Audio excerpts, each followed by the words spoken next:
Hello everyone, welcome करता हूं मैं भारत पंजाब आप सभी का हमारे नई वीडियो में भारत केमिस्ट्री क्लासेस के यूट्यूब चैनल पर।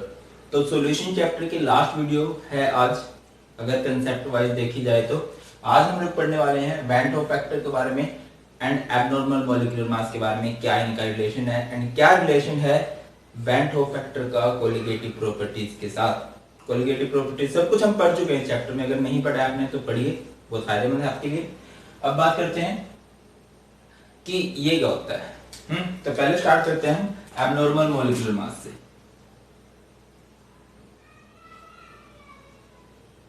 एब्नॉर्मल मॉलिक्यूलर मास, देखिए अब तक हम जो कोलिगेटिव प्रॉपर्टीज पढ़ रहे थे ना, उनमें जो हम सोल्यूट कंसीडर कर रहे थे वो सोल्यूट क्या होता था, नॉन इलेक्ट्रोलाइट होता था। अभी और सॉल्यूशन डाइल्यूट भी होता था। अगर कभी सॉल्यूशन ऐसा हो कि डाइल्यूट ना हो और जो सॉल्यूट है वो इलेक्ट्रोलाइट हो, सॉल्यूट क्या हो जाए, अब की बार इलेक्ट्रोलाइट हो जाए, देन क्या होगा, देन हो ये सकता है कि जो सॉल्यूट के पार्टिकल्स हैं वो एसोसिएट हो सकते हैं, डिसोसिएट हो सकते हैं, और जो मोलर मास आप कंसीडर करके चल रहे हो वैसा ना आके उससे अलग है। नाम से क्लियर है, एब्नॉर्मल मॉलिक्यूलर मास मींस वो मॉलिक्यूलर मास जो नॉर्मल ना हो। और एब्नॉर्मल मॉलिक्यूलर मास का कब आएगा, जब कभी भी सॉल्यूट आपका एसोसिएशन शो कर दे या जब कभी भी वो डिसोसिएशन शो कर दे तो मॉलिक्यूलर मास क्या आएगा, अलग आएगा। तो क्या लिखोगे आप, whenever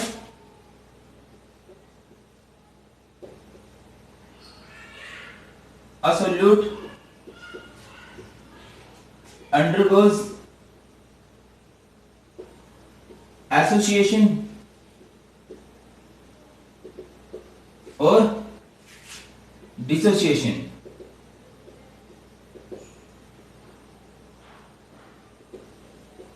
value of molecular mass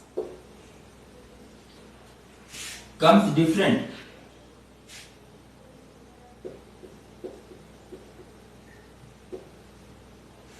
from normal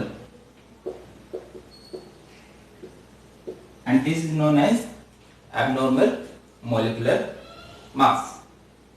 clear है, जब कभी भी सोल्यूट जो है आपका वो एसोसिएशन शो कर दे या डिसोसिएशन शो कर दे तो मॉलिक्यूलर मास की वैल्यू क्या आएगी, डिफरेंट आएगी।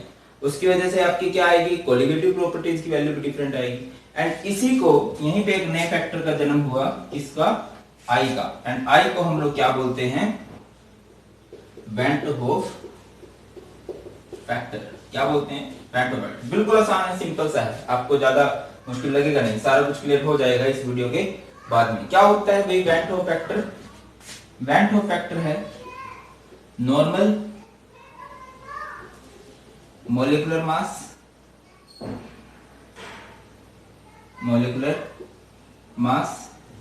to the observed molecular mass।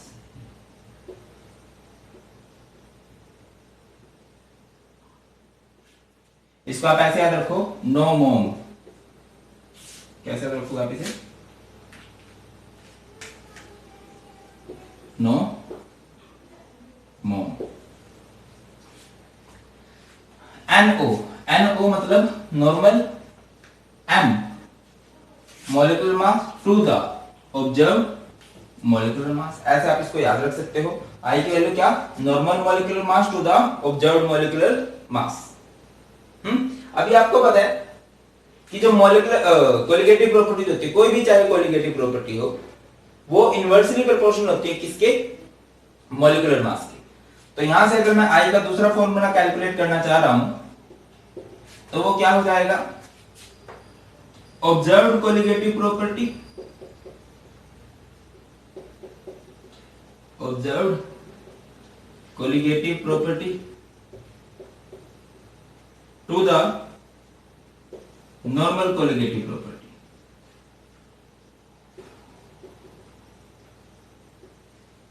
Normal colligative property.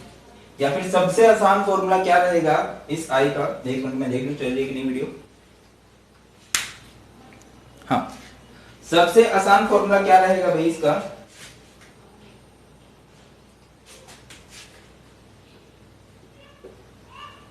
Observed number of moles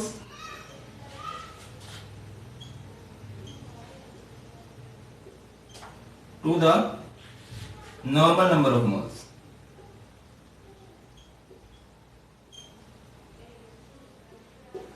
ये कह सकते हो ऑब्जर्व्ड नंबर ऑफ मोल्स का मतलब क्या है? आफ्टर डिसोसिएशन और एसोसिएशन, एसोसिएट होने के बाद या डिसोसिएट होने के बाद कितने मोल्स बचे हैं टू द बिफोर डिसोसिएशन और एसोसिएशन कितने मोल्स थे। ये सिंपल रहेगा। क्लियर है जी बात? क्या होता है एबनॉर्मल मॉलिक्यूलर मास? जब कभी भी सॉल्यूट के पार्टिकल, देखिए आपने एक सॉल्यूट का पार्टिकल लिया और वो सॉल्यूशन में डल के दो हो गए, तो मैंने क्या बताया था जो कोलिगेटिव प्रॉपर्टी होती है वो किस पे डिपेंड करती है? नंबर ऑफ मोल्स पे, अमाउंट पे कि बंदे कितने हैं। अभी लाइक इलेक्शन चल रहे हैं, वोट पे डिपेंड करता है। ये तो नहीं ना कि यार 2 मोटों ने बंदों ने वोट किया, 4 पतलों ने वोट किया, वो मैटर करता है कि वोट कितनी गई है। क्लियर? जितने ज्यादा पार्टिकल्स होंगे कोलिगेटिव प्रॉपर्टी की वैल्यू भी वैसे ही वेरी कर जाएगी। तो अगर आपका कोई सोल्यूट पार्टिकल सॉल्यूशन में जाके डिसोशिएट हो जाए या एसोसिएट हो जाए तो वैल्यू वो नहीं आएगी जो हम एक्सपेक्ट करके चल रहे हैं। इसी को एबनॉर्मल मॉलिक्यूलर मास बोलते हैं। एंड फिर फॉर्मूला बनता है, यहीं से हमारा वैन होफ फैक्टर का जन्म हुआ। क्या होता है van Hoff factor? Normal molecular mass to the observed molecular mass. No मो, normal molecular mass to the observed molecular mass. Simple सी ट्रिक है भाई। दूसरा देखिए, जो मॉलिक्यूलर मास होता है कभी भी वो कोलिगेटिव प्रॉपर्टी का इन्वर्सली होता है। तो ऑब्जर्व्ड मॉलिक्यूलर मास की प्रॉपर्टी ऊपर observed colligative property to the normal colligative property. And colligative property के डायरेक्टली प्रोपोर्शनल होता है नंबर ऑफ मोल्स। तो observed number of moles to the normal number of moles. अभी आई की वैल्यू से कई बार क्वेश्चन आया हुआ है कि आई की वैल्यू देख के आपको बताना है कि वहां पे जो सोल्यूट है वो एसोसिएट हुआ है, डिसोसिएट हुआ है, या आप कैसे बताओगे? मैं आपको एक सिंपल बता रहा हूं। देखिए, जैसे कि आपके पास है NaCl, आपने NaCl का क्या लिया? 1 मोल लिया और ये डिसोसिएट हो गया। ये क्या बन गया? Na positive Cl negative. हम इमेजिन करके चल रहे हैं कि कंप्लीटली डिसोसिएट हुआ है। ये ऐसे समझिए NaCl हुआ। तो देखिए, इसका आपने 1 मोल लिया था, नंबर ऑफ मोल्स कितने लिए थे आपने? 1। और कितने बन गए? 1 मोल इसका बना है, 1 मोल इसका बना है, यानी कि 2। आई की जो वैल्यू है वो क्या है? अभी 2i है, ग्रेटर देन 1i है। कुछ और भी हो सकता था, लाइक आपने 1 मोल लिया किसका? CaCl2 का, तो यहां पे ये क्या बना? Ca2 positive plus 2Cl negative. अभी देखिए ऊपर क्या होता है? Number of moles after dissociation और association to the number of moles before dissociation और एसोसिएशन। डिसोसिएशन या एसोसिएशन से पहले कितने मोल्स थे? 1 था। और कितने बन चुके हैं? देखिए 1 मोल बना है इसका और 2 बने हैं इसके, तो कितने बने हैं? 3। यहां से आई की वैल्यू क्या आ गई? 3 आ गई। कुछ और लाइक एक कोऑर्डिनेशन कंपाउंड की बात करते हैं, K4FeCN6 है हमारे पास। तो ये एक कोऑर्डिनेशन कंपाउंड है, ये आयंस में ब्रेक हुआ, ये बना 4K positive plus FeCN6 4 negative. अभी यहां से अगर आप आई की वैल्यू निकाल लोगे,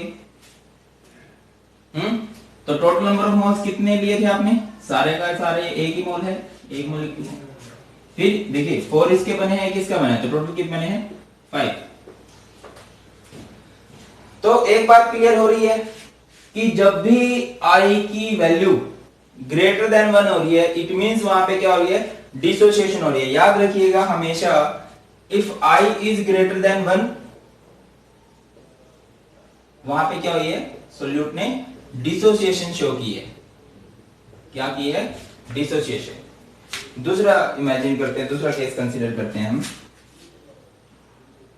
आपके पास है CH3 COOH, एसिटिक एसिड बोलते हैं इसे। In the presence of benzene ये जो है एसोसिएट होना स्टार्ट कर देता है, डाइमराइज होना स्टार्ट कर देता है, एंड ये कुछ इस तरह से हो जाता है CH3COOH। आपने यहाँ पे 2 मोल लिए, बट इसके कितने मोल बने? 1 मोल बने। तो I क्या होगा? कितने बने हैं after association and dissociation? 1, by में कितना? 2। तो अगर कभी भी आपकी वैल्यू आ जाती है लोअर देन 1, तो याद रखिए वहां पे क्या हुई है भाई? एसोसिएशन हुई है। हमेशा याद रखिए जब कभी भी आपकी वैल्यू लोअर देन 1 है तो वहां पे क्या हुई? Association. Greater than 1 dissociation, lower than 1 association. और अगर कभी I की वैल्यू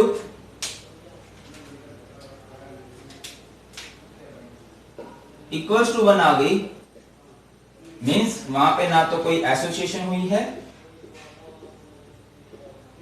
और ना ही कोई डिसोसिएशन हुई है। No association, no dissociation. Simple है कि नहीं है? क्लियर है? अभी ऐसा भी हो सकता है कि यार ये तो हमने कंसीडर कर लिया केस की कंप्लीटली डिसोशिएट हुआ है, ऐसा भी हो सकता है कि कंप्लीटली डिसोशिएट ना हो। देन क्या होगा वो हम देखते हैं, एक बार आप इसको नोट। तो नेक्स्ट बात करते हैं कि वैन गॉ फैक्टर में और डिग्री ऑफ डिसोसिएशन में, डिग्री ऑफ एसोसिएशन में क्या रिलेशन है। ओके, अगर मैं डिग्री ऑफ डिसोसिएशन को डिफाइन करूं तो क्या होती है? It is the ratio of number of moles या number of particles after dissociation to the number of moles of substance taken. ऐसा मैं आपको बिल्कुल सिंपल से समझाने की कोशिश करता हूं, आप भी समझने की कोशिश कीजिए मैं क्या कहना चाह रहा हूं। आपने लिया NaCl, NaCl लिया, NaCl डिसोशिएट हो गया, इसने क्या बनाया? Na positive Cl negative. अभी इनिशियली बात करते हैं, इनिशियली मतलब जब डिसोसिएशन स्टार्ट नहीं हुई, टाइम बिल्कुल 0 है, इसका 1 मोल है और इसके कितने मोल है? 0। वैसे दूसरी बात आपको दिखाई दे रही होगी जो NaCl है, अगर इसका 1 मोल है तो इसके कितने मोल बन रहे हैं? 1। इसका भी कितना मोल बन रहा है? 1। अगर एक टाइम के बाद, या इसको ये कह लो फाइनली क्या हुआ, एक टाइम के बाद क्या हुआ कि इसमें से अल्फा पार्टिकल जो है वो डिसोशिएट हो गया। देखिए अगर इसमें से इसका 1 मोल है तो इसका 1 मोल बन रहा है, इसका 1 मोल बन रहा है। अगर इसके 0.5 मोल है तो इसका भी 0.5 मोल बनेगा, इसका भी 0.5 मोल बनेगा। अब इसमें से अल्फा डिसोशिएट हो गया, यानी कि इसमें से ये अल्फा आयन बना है, इसमें से ये अल्फा आयन बना है। आई का फॉर्मूला अगर मैं बोलूं आपको, आई क्या होता है भाई? आई क्या होता है? Number of moles before after dissociation और association to the number of moles taken. आपने स्टार्टिंग में कितने मोल्स लिए हैं? 1। इनके तो 0 0 थे, मतलब 1 लिया था। और आफ्टर डिसोसिएशन एसोसिएशन क्या हुआ? ये हुआ 1 minus alpha plus alpha plus alpha, 1 minus total ना, ये है ना डिसोसिएशन एसोसिएशन होने के बाद। बाकी डिसोसिएशन की बात करें तो डिसोसिएशन के बाद कितने हैं? तो ये आपका बना 1 प्लस अल्फा। आई की वैल्यू क्या आ गई है? 1 प्लस अल्फा। यहां से आप अल्फा की वैल्यू भी निकाल सकते थे। अगली बात करते हैं, कोई दूसरा एग्जांपल कंसीडर करते हैं। लाइक आपके पास है CaCl। अभी CaCl2 हमें पता है कि किस में ब्रेक होगा? Ca में 2Cl negative, Ca2 positive, 2Cl negative. But अगर मैंने टाइम 0 लिया है, रिएक्शन अभी जस्ट स्टार्ट हुई है, तो इसके कितने मोल्स हैं? इसका 1 है, इसके कितने हैं? 0 है। बट फाइनली अगर मैं बात करूं फाइनल स्टेज में क्या होगा, इसमें से अब एक बात समझो यार, कि ये 1 मोल है तो इसके कितने मोल्स बन रहे हैं? 1। और इसके कितने बन रहे हैं? तो इसके 100 होते, इसमें से 100 है इसके मोल्स, तो इसके 100 बनते, इसके 200 बनते। इसमें से हम मान लेते हैं कि अल्फा पार्टिकल डिसोशिएट हो गया, तो इसके कितने बनेंगे? अल्फा। और इसके कितने बनेंगे? 2 अल्फा। मतलब जितना इसमें से डिसोशिएट हुआ इसके जितने बनेंगे, इसके डबल बनेंगे। यहां से अगर हम आई निकाल लें तो क्या आएगा? आई भी आपका आएगा number of moles after dissociation. Finally तो ये हुआ ना 1 माइनस अल्फा प्लस अल्फा खत्म, ये क्या हो जाएगा? 1 plus 2 alpha two the, initially आपने कितने लिए थे 1 लिए थे। कुछ और किसी के लिए मान के चलो आपको बोला गया K फॉर FeCN6 के लिए क्या होगा भाई, K फॉर FeCN6 के लिए ये 4K पॉजिटिव प्लस FeCN6 और ये 4 नेगेटिव। जब टाइम 0 है तो इसका 1 मोल है, इसके 0 मोल्स बने, इसके मोल 0 बने। एक टाइम के बाद इसका अल्फा पार्टिकल डिसोसिएट हो गया, ठीक है। तो मैं आपसे पूछता हूं कि ये कितने बनेंगे। देखिए अगर इसका 1 मोल है तो इसके 4 मोल्स बनते हैं, इसके अल्फा मोल तो इसके कितने बनेंगे 4 अल्फा, इसके 1 से इसका 1 तो यानी कि इसका अल्फा बनेगा। यहां से आई की वैल्यू क्या आएगी, क्या आएगी भाई यहां से आई की वैल्यू, यहां से आई की वैल्यू आपकी सिंपल आएगी, ये 1 माइनस अल्फा प्लस अल्फा यानी कि टोटल आपके ऊपर बनेंगे 1 प्लस 4 अल्फा और टू द। अभी आपको आसानी कब हो जाएगी, आपको आसानी तब हो जाएगी अगर वो बोल देता है कि कंप्लीटली डिसोशिएट होगी, 100% डिसोसिएशन होगी है। देखिए याद रखिए अगर कभी भी 100% डिसोसिएशन हो गई है ना, 100% डिसोसिएशन का मतलब क्या है कि अल्फा की वैल्यू 1 है। 80% डिसोसिएशन का मतलब क्या है कि अल्फा की वैल्यू 0.8 है। 50% डिसोसिएशन का मतलब क्या है कि अल्फा की वैल्यू 0.5 है। ओके, अभी बात करते हैं हम। तो अभी अगर आपको कभी 100% दे दिया, मान लीजिए इस केस में आपको 100% दे दिया, तो अल्फा की वैल्यू आप 1 पुट कर दीजिए, तो ये कितना हो जाएगा 1 प्लस 4, टोटल कितना आ गया 5, और हमें दिख भी रहे हैं कितने बन रहे हैं 5 बन रहे हैं। अगर कभी भी आपको बोल रहे हैं कि कंप्लीटली डिसोशिएट हो गया तो आप अल्फा की वैल्यू क्या पुट करोगे, क्या पुट करोगे भाई 100 1। 80% बोल रहा है डिसोशिएशन नहीं है मतलब 0.8, 50% बोल रहा है 0.5, 20% बोल रहा है 0.2। इस तरह से आप अल्फा की वैल्यू भी कैलकुलेट कर सकते हो, ऐसा नहीं है। इसकी बात करते हैं डिग्री ऑफ एसोसिएशन की। एसोसिएशन कम होती है, डिसोसिएशन बहुत ज्यादा होती है, एसोसिएशन के बहुत कम केस होते हैं। किस तरह से डिफाइन करेंगे, it is the ratio number of moles after dissociation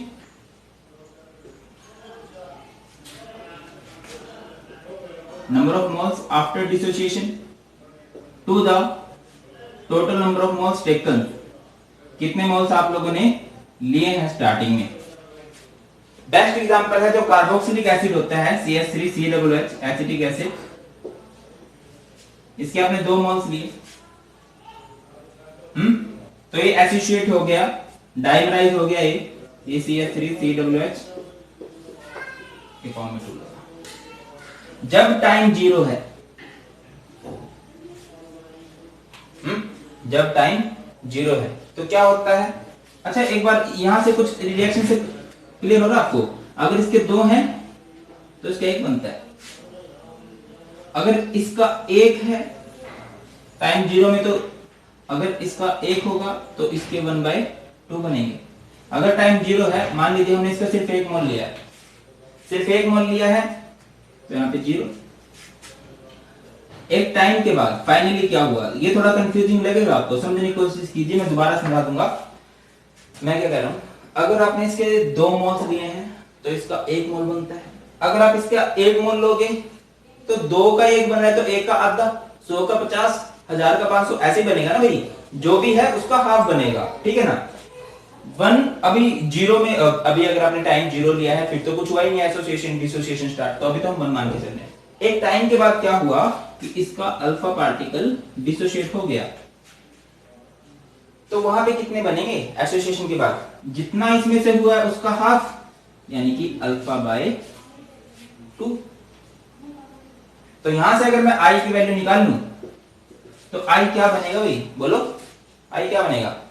I simply number of moles कितने लिए आपने, नंबर ऑफ मोल्स तो आपने 1 ही लिए, और यहां पे क्या होगा, यहां पे क्या होगा भाई, अपोन में तो 1 ही आएगा, ऊपर देखिए आप क्या आएगा 1 माइनस अल्फा प्लस अल्फा/2।